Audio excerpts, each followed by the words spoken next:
जिनको हर जगह नेत्र ना हो, सूरदास जी नेत्र न होते हुए भी इनको हर स्थान पर अपने युगल सरकार दिखाई देते।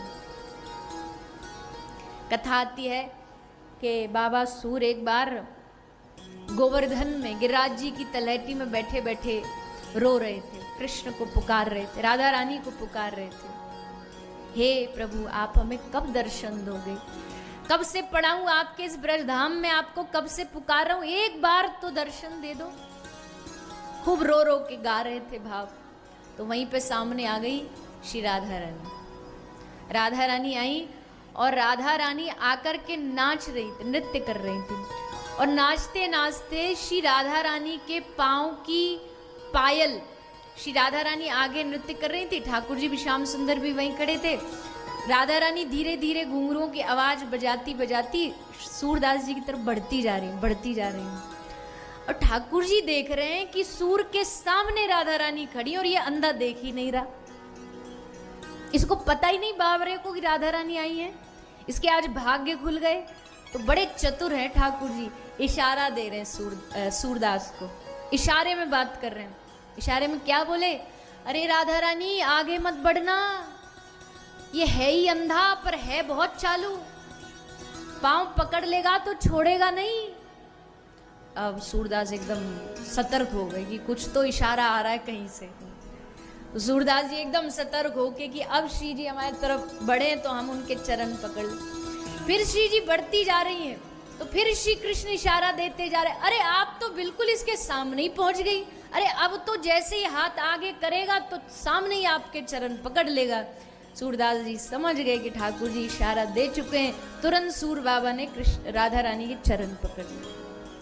जैसे चरण पकड़े श्री जी एकदम पीछे झटका मार के हटी, तो जैसे हटी तो श्री जी तो हट गई, पर उनकी जो पायल नूपुर वो सूरदास के हाथ में आ गई। वहां से तब तो भाग गई। थोड़ी देर बाद अब देखो, अगर श्री राधा रानी के नूपुर नहीं होंगे ना, हमारे ब्रज की जो प्रेम की पद्धति है उसमें श्री राधा रानी के नूपुरों का बहुत महत्व है। ये जो रास आप सुनते हैं ना, ये रास कृष्ण की बांसुरी बजती तब तक है जब तक कानों में कृष्ण को राधा रानी की पायलों की आवाज आती है। नूपुर के बिना रास नहीं हो सकता। तो श्री जी ने कहा पायल तो जरूरी है। तो श्री जी आई सूर बाबा के पास लौट के, ओ बाबा तेरे ढोरे हमारी पायल है, या को वापस दे दे। बाबा बोले हम कैसे मान ले कि तुम्हारी पायल है।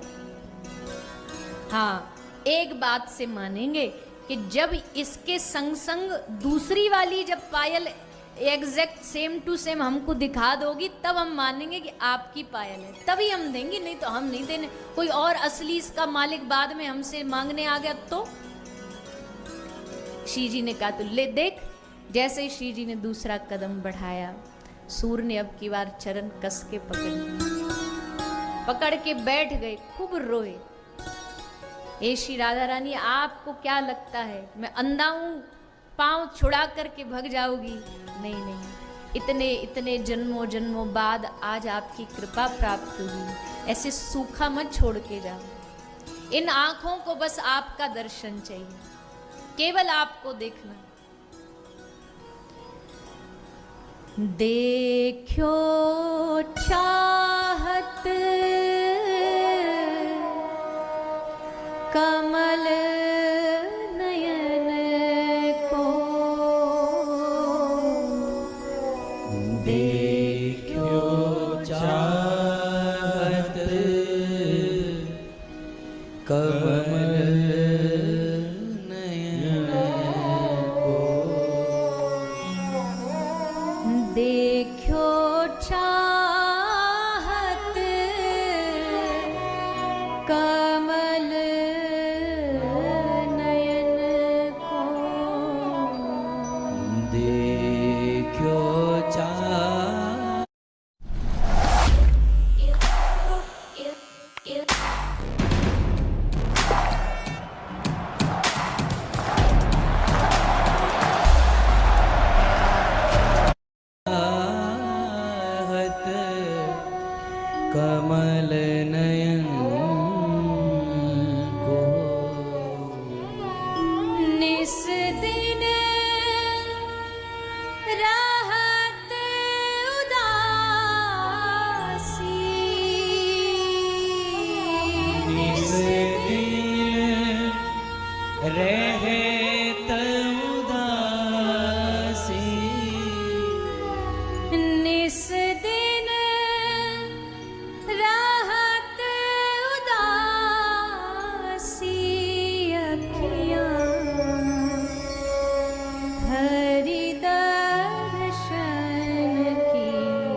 दर्शन की प्यासी अखियाँ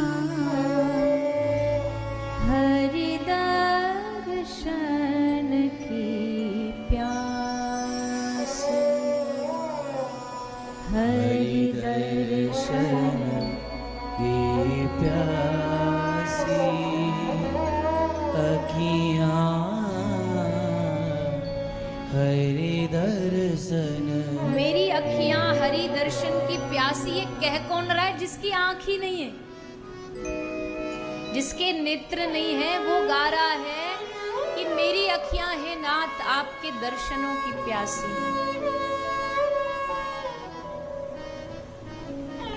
और सच्ची मानिए, ऐसा नहीं है कि केवल सूर ही ऐसे जिनकी आंखें भगवत दर्शन की प्यासी हैं। हम जितने भी जीव हैं ना दुनिया में, हम सबकी आंखों को एक ही चाह है, भगवान के एक बार दर्शन। हम समझ नहीं पाते, हमें लगता है हमारी आंखों को अभी तृप्ति नहीं हुई। क्यों? क्योंकि उसको कुछ अच्छा देखना बाकी रह गया। हमारी जीभ अभी तृप्त नहीं हुई, हमें ऐसा लगता है अभी इसको कुछ चखना बाकी रह गया, इसलिए कुछ अधूरा अधूरापन है। अभी कानों को कुछ सुनना बाकी रह गया, इसलिए अधूरापन है। पर असल में ये अधूरापन संसार को पाने का नहीं, ये हमारी मति को भ्रम है। असल में अधूरापन इसलिए क्योंकि अभी तक हमको ठाकुर जी की प्राप्ति नहीं हुई, इसलिए ये अधूरापन, इसलिए ये आंखें तरसती हैं, इसलिए ये जिव्या तरसती। हम समझ नहीं पाते, हमें लगता है शायद धन के कारण हम दुखी हैं, धन का भाव है इसलिए दुख। नहीं नहीं नहीं, ये हमारी बुद्धि की नासमझी है। संसार की इच्छाओं से हम दुखी नहीं है, ये हमें लग रहा है। व्यक्ति जीव की आत्मा तब तक रोती है जब तक उस आत्मा को परमात्मा की प्राप्ति नहीं हो जाती, परमात्मा से मिलन नहीं हो जाता, तब तक ये आत्मा अधूरी रहती है, भटकती रहती है, बिलकती रहती है। हम समझ नहीं पाते। ये अधूरापन इसलिए है क्योंकि इन आंखों को चाहिए दर्शन भगवत चरणों का, कानों को चाहिए कान में सुने भगवत आराधना। ये पूर्णता तभी होगी जब जीव भगवान से जुड़ जाएगा।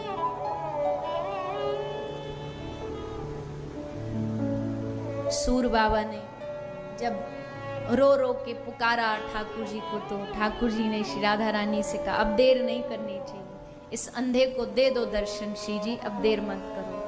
और तब श्री राधा माधव दोनों प्रकट हुए, और न बल्कि प्रकट हुए, हाथ फेरा श्री राधा रानी ने सूरदास जी के सर पर, और हाथ फेरते ही सूरदास जो जन्मों का अंधा था, आज सूरदास की आंखों में दृष्टि आ गई, और सामने देखा तो राधा माधव दोनों खड़े। सूर निहारता रहा, देखता रहा, देखते देखते फिर आंख बंद कर ली। भगवान बोले सूर तुझे क्या चाहिए मांग। तो बाबा सूर ने कहा भगवान जो आंखें दी है ना मुझे, ये अब वापस ले लो। इनका जो काम था आंखों का वो हो गया पूरा, आंखों का काम आपका दर्शन पूरा खत्म। अब इन आंखों की आवश्यकता नहीं, जिन आंखों ने तुमको देख लिया उसको दुनिया देखने की कोई जरूरत नहीं। मैं जगत के रंग क्या देखूं, तेरा दीदार काफी है। अब प्रभु ये वापस ले जाओ, हमसे छीन लो। और सूर फिर से दृष्टिहीन हो गए। तो भैया कहने का भाव बस इतना है, केंद्र में ठाकुर जी होने चाहिए बस। बड़े बड़े राजा महाराजा, हम तो 2-4 सदस्य 5 सदस्य होंगे घर में, ज्यादा से ज्यादा 10 सदस्य 10 मेंबर होंगे, उनका परिवार संभालते। राजा अम्बरीश एक राजा होकर के, इतने बड़े पद पर होकर के उन्होंने भगवान को प्राप्त कर लिया। तो ये सब जो बहाने हम बनाते ना कि भगवान को पाने के लिए हमारे पास भजन नहीं है, हमारे पास समय नहीं, ये सब कोरे बहाने हैं, कोरे बहाने।